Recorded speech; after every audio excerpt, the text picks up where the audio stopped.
I'm leaving you for my boss. He's everything you're not, driven, successful. My name is Grant Holloway. At 45, I'd spent the past 15 years crafting a career as a financial advisor at Veltri Dynamics in Denver, Colorado. I specialized in high net worth clients, steady, calculated work that most, including my wife Melanie, considered dull. The call came on a Tuesday evening in March. Melanie was supposedly attending a pharmaceutical sales summit in Miami. I was at home, sifting through client files in the kitchen, when her name lit up my phone. "I need to tell you something," she began, her voice unnervingly composed. "I'm not coming back." I put my pen down. "What's going on?" "I've met someone. It's been going on for a while." Her voice had that rehearsed, polished tone she used in tough meetings. "It's Russell, my boss." I didn't respond, just listened to her breathe. "He gets me. He sees what I can become." Then she delivered the blow. "I've already withdrawn everything from our shared investment account." My attorney said it was wise. The joint account we'd nurtured over 12 years of marriage, the one she rarely monitored but happily benefited from. "I understand," I said softly. "That's it? You understand?" Her voice cracked, finally, a shred of genuine emotion. "Take care, Melanie." I ended the call and set my phone face down on the counter. Then I opened my laptop and logged into our financial dashboard. She had submitted a transfer all right, $212,000 from what she assumed was our main portfolio. What displayed confirmed what I already suspected. The transaction was marked pending my approval.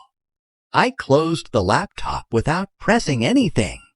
6 months ago, the clues had begun surfacing. Weekend conferences that didn't show up on her company's calendar, dinner charges downtown on nights she was supposedly away, a late-night missed call from Russell that she nervously brushed off.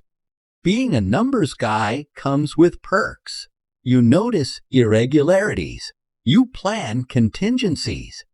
3 months earlier, I restructured our finances. I opened a new joint account with a small balance, moving the real money into a private trust. The documents sat signed in my desk drawer. Melanie had signed them herself, skimming while distracted by her phone. The system worked flawlessly. The transaction she initiated exceeded $10,000, triggering a dual authentication flag I'd personally requested. By tomorrow, she'd learn what pending really meant. Melanie and I had met 17 years ago at a finance conference in Chicago. She worked in business development at Lunara Pharmaceuticals, a booming firm with breakthrough drugs on the horizon. She was driven, eloquent, and magnetic. I was reserved, observant, more focused on nuance than charm. We balanced each other. We married 2 years later, building a life with the precision of one of my portfolio strategies. Weekend hikes, elegant dinner parties, a step-by-step savings plan, and children by year 5. The kids never came. After years of trying, a doctor finally delivered the verdict. My sperm count was low, and natural conception was unlikely. Melanie cried in the car. I held her hand and said we'd find another way. We didn't. Instead, she dove deeper into her career, more trips, more late meetings, more networking. I built my client base at Veltri, earning a reputation for consistent, conservative growth. Our home became a pass-through between her travel and my work. The first rupture came 3 years ago. I'd planned a weekend in Aspen for our anniversary. She declined, already booked for a company retreat. It's the executive team grant. I can't skip it. I went alone, hiked the old trails. When she called, laughter and clinking glasses echoed behind her. That was just the beginning. Vacations apart became routine. Conversations turned into lists, grocery runs, mortgage payments, service calls. Physical intimacy became mechanical, scheduled. Then came Russell Phillips, her regional director. Suddenly, she was overcommitted, volunteering for events, projects, anything that might catch his eye. He values my ideas, she'd say. He thinks I'm underutilized. I noticed the guarded messages, the hushed calls, the locked folders. Classic red flags. I didn't accuse her. I tracked everything. I started a spreadsheet, suspicious charges, hotel locations, withdrawals beyond agreed upon budgets. When she left her email open and I saw the hotel confirmation for her and Russell, I said nothing. Just adapted. The morning after the call, I stared at the $212,000 transfer request. Still blinking, still unapproved. With one click, I could decline. With another, approve and let her walk away with everything I had earned. I did neither. Instead, I opened the folder I'd prepared months ago. Inside, full documentation of our financial overhaul. The trust, in my name only, now held $870,000, our real assets, legally insulated from the joint account she thought she'd drained. The doorbell rang. On the porch was Vanessa, Melanie's closest friend and coworker at Lunara. Her expression was tense. "Can I come in?" I led her to the kitchen, poured coffee neither of us touched. "She told me to get some of her things," Vanessa said. "She's not coming back." "I know." Vanessa avoided my gaze. She asked me to grab her jewelry box and winter clothes. "You know about Russell." It wasn't a question. She flinched. I tried to warn her. She wouldn't listen. "How long?" 8 months, maybe more. She finally looked at me. "I'm sorry." 8 months. Nearly a year of deceit, of fake smiles and future planning. "She knows the safe combination," I said. Vanessa hesitated. She also wanted me to check if the transfer cleared. There it was, the real reason. Not clothes, not memories. Money. I reopened the laptop and turned the screen toward her. "Still pending," I said. "Any withdrawal over $10,000 needs both our approvals." "It's in the agreement." "She'll be furious," Vanessa murmured.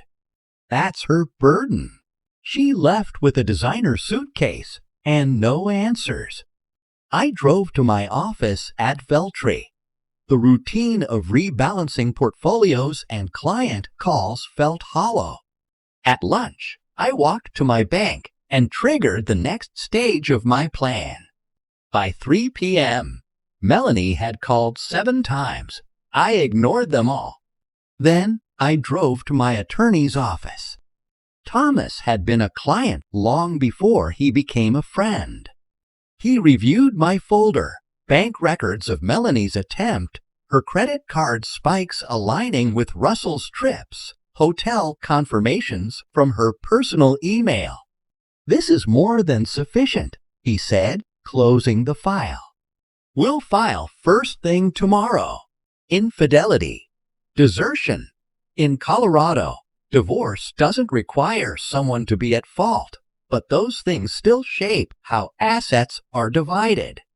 I nodded, feeling a strange emptiness where anger should have lived. This wasn't about vengeance. It was about numbers. Actions lead to outcomes, a law I built my career around. She thinks she cleaned out our savings, I said. Let her believe that for now. 3 days passed. I ignored Melanie's increasingly desperate calls. On the 4th, I walked into our house to find her standing in the living room. She'd used her key, the one she didn't bother returning when she announced the end of our marriage. "What did you do?" she snapped, eyeliner perfect, eyes frantic. "The money's missing." I placed my briefcase down slowly. "No, Melanie, it's not missing. It's where it belongs." She shoved her phone at me. The screen displayed a notification.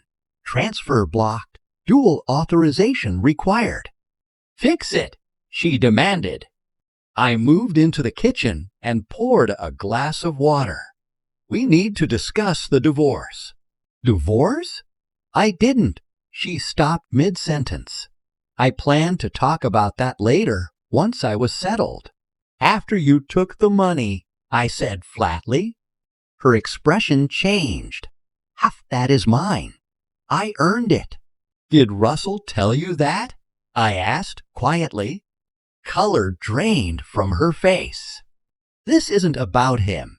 It's about trust," I said, "and legally binding financial documents." She softened her tone. I was overwhelmed. "I didn't mean for things to unravel like this. We need to talk calmly." It was a familiar tactic, her persuasive voice, the one she used to close deals and sway physicians at pharma conferences. I'd seen her master it over years of social events. "Thomas Wilson is handling the divorce. Your attorney can reach out." Her eyes narrowed. "You already retained counsel?" "Filed yesterday." She began pacing, heels clacking on the hardwood floors she'd insisted on installing. "You can't shut me out, Grant." "I'll fight this." "You're entitled to," I replied calmly. My serenity seemed to infuriate her more than yelling ever could. She grabbed a framed photo from the mantel, us in Aspen, back when vacations were still together, and hurled it at the wall. The glass exploded into shards. "Russell was right," she spat. "You're spineless, no drive, pathetic." I looked at the shattered picture, webbed cracks across my smiling face. "I'll need your key back." "This isn't over," she said, rifling through her purse and flinging the key onto the table. "Not even close." After she slammed the door, I swept up the broken glass, careful not to miss a single piece. Then I poured 2 fingers of bourbon and made a call. She came to the house. I told Thomas. "Expected it," he said. "The bank alerted her about the blocked transfer?" "Yes, she's pushing for access." Thomas gave a dry chuckle. "Let her push. The trust is airtight." The next morning, my assistant at Veltri handed me an envelope from Melanie's lawyer, Carlton Hayes. The letterhead was polished, downtown address, 3 partner names. The letter demanded the release of shared funds and warned of pending litigation for financial abuse and denial of access to joint property. I skimmed to the bottom. Russell Phillips had been copied. So now her boss was getting involved, using his influence. That afternoon, Thomas filed an updated divorce petition. It included evidence of Melanie's attempt to drain our accounts and a motion for a temporary restraining order to bar her from entering the home again. "They think you're the weak one," Thomas said on the phone. "Good. Let them." I didn't reply to their letter. I waited. Let them make the next move and tighten the noose. In finance, patience isn't just a virtue. It's a weapon. 2 weeks later, I got a text from a strange number.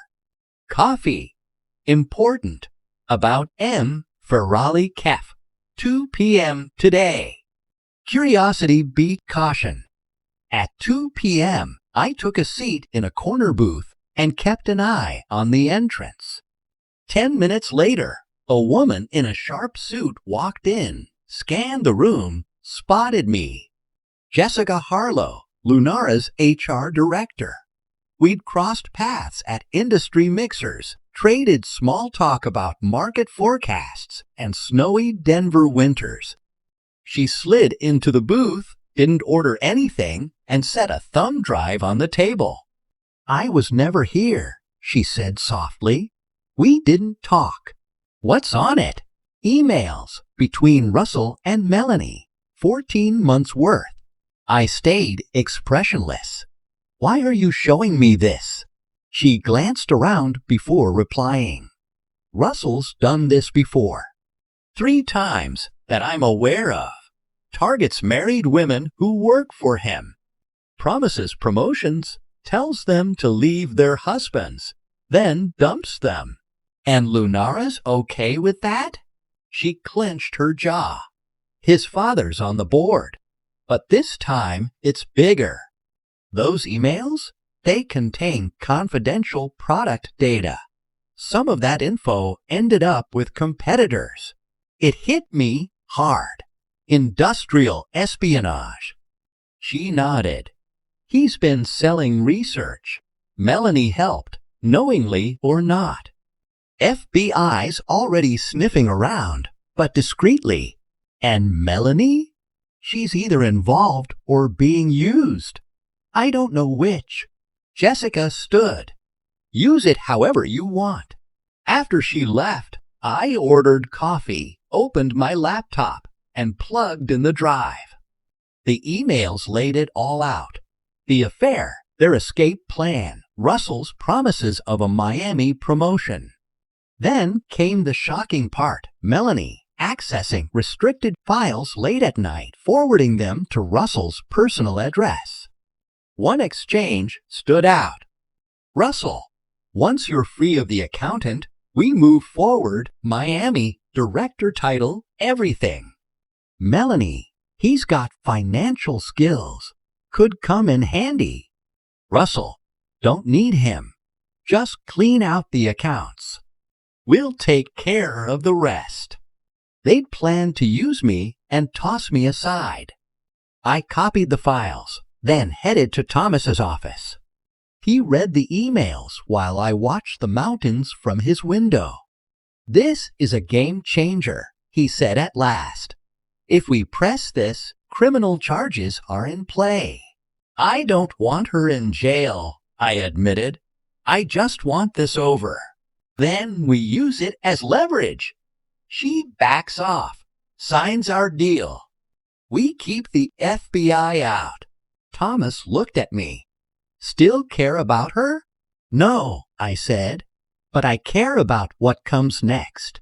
That evening, her lawyer sent a formal proposal. 60% of assets, the house, monthly support. I forwarded it to Thomas. 1 sentence. Time to use the thumb drive. The following day, he sent our counter. Melanie would walk away from the trust, accept a one-time payment of $50,000, and sign a non-disclosure agreement about everything personal and corporate. The email from the thumb drive about her marriage and Lunara involvement wasn't definitive, but it was a strong start. Not enough to show our entire hand, but enough to make a point. Her lawyer replied within hours. He wanted a meeting. We arranged it at Thomas's office. I got there early, reviewed our approach, and waited in the conference room.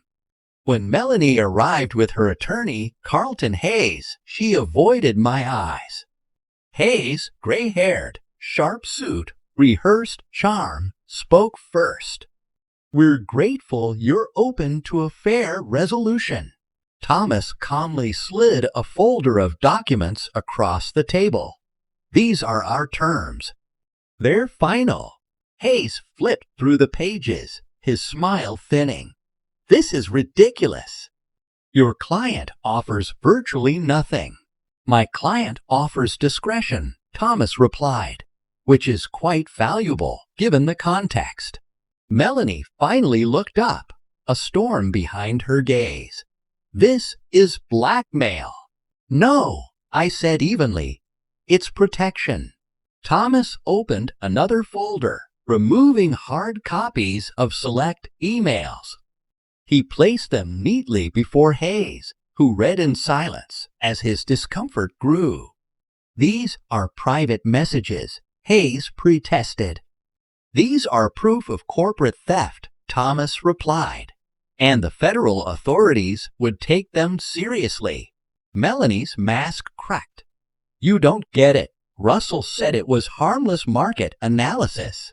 You accessed secure databases after hours, I said, then forwarded classified files to his private email. Hayes leaned in, whispering something to her. She shook her head several times before he turned back. We need a moment alone. Thomas gestured. Take all the time you like. The FBI will too. They left. Thomas nodded at me. You're handling this better than most. This isn't how I pictured my marriage ending, I admitted. 20 minutes passed before they returned. Hayes looked tired. My client accepts the terms with one condition. She wants a guarantee you won't share these emails with Lunara or any agency. Thomas looked at me. I glanced at Melanie, the woman I'd once built dreams with. Whatever she'd done, prison wouldn't undo the betrayal. Fine, I said, provided the deal is signed today and the divorce proceeds without delay. Hayes agreed. We'll review the final draft. It's ready, Thomas said, pulling out the completed paperwork. 2 hours later, it was finished. Melanie relinquished all claims to our assets in return for $50,000 and my silence. The house would be sold, proceeds going into my trust. No alimony. No future contact. As she rose to leave, Melanie hesitated. Was any of it real to you? The question surprised me. It was all real to me, I replied. That's what separated us. After they left, Thomas shook my hand. 90 days, and it's official. I nodded, hollow despite the win. What about Russell? Not our concern, Thomas said, then paused at my expression. You're thinking something. That Lunara deserves to know who's leading their sales team, I said, tapping the thumb drive. Even if Melanie walks. Thomas considered it. Technically, the agreement only prevents direct reporting. It doesn't cover anonymous tips. That night, I created a new email address and selected only the documents showing Russell's actions, nothing that clearly implicated Melanie. I sent them to Lunara's CEO, board members, and compliance division, then deleted the account. 3 days later, a minor article in the Denver Post appeared. Pharma executive steps down amid internal inquiry. Russell Phillips had quietly resigned from Luna Ventures. No official explanation given. Melanie texted me. I know it was you. I never replied. Some balances correct themselves. 6 weeks later, I sat with Thomas again to sign the final divorce papers. He handed me a copy of Melanie's new job offer, something he'd helped arrange through corporate contacts. She was starting over at a small distributor in Phoenix. Entry level. Modest pay. No perks. Russell was reportedly in Miami, unemployed and under investigation. She'd sold her car to pay rent. That $50K won't last long, Thomas said. not at her burn rate. I felt no joy, just a dull recognition of cause and effect. Consequences. That afternoon, a certified letter arrived from Lunara. They'd traced the anonymous tip to me. Instead of legal threats, they offered a position, consulting for their financial compliance team. We believe your judgment and ethics would benefit our restructuring efforts, it read. Jessica Harlow had signed it, adding a handwritten note. Justice comes in unexpected forms. I accepted the offer the next morning. 2 months after the divorce was final, I got an email from Vanessa, Melanie's former friend. Just thought you should know Melanie and Russell broke up. He never delivered on anything. She's struggling, though she won't admit it. She asked about you. I told her I wouldn't share anything. Take care, V. I closed the email without replying. Justice didn't come from Melanie's losses or my gains. It came in truth being restored. The math finally made sense. The real victory wasn't in taking from her, it was in reclaiming myself. 1 year after her tearful call from Miami, I stood in the foyer of my new home just outside Denver. Smaller, simpler, but mine. From the back deck, I could see the mountains. Lunara had made my role permanent. I now led the financial compliance division, managing a team dedicated to transparency and corporate integrity, work that mattered beyond numbers. My phone buzzed. A text from Catherine, a corporate attorney I'd met through Lunara. Our third date was tonight, dinner downtown, more conversation about trail hikes and regulatory reform. Topics that had bored Melanie but energized Catherine. I hadn't heard from Melanie in months. Through the grapevine, I knew she'd left pharma behind. She was now teaching at a community college in Arizona. A quieter life. Maybe a more honest one. As I adjusted my tie, I realized the hollow ache had lifted. The betrayal no longer owned me. It had become just a chapter in the story, a hard lesson that led somewhere better. I locked the door behind me and walked to the car. The trust Melanie once tried to drain now funded scholarships in financial ethics. A quiet reversal. Taking pain and using it to build something better. The mountains stood in the distance, unchanging, solid. Some things, I realized, always add up. Some equations balance with time. I had been right about the numbers, but more importantly, I'd finally solved the human equation too.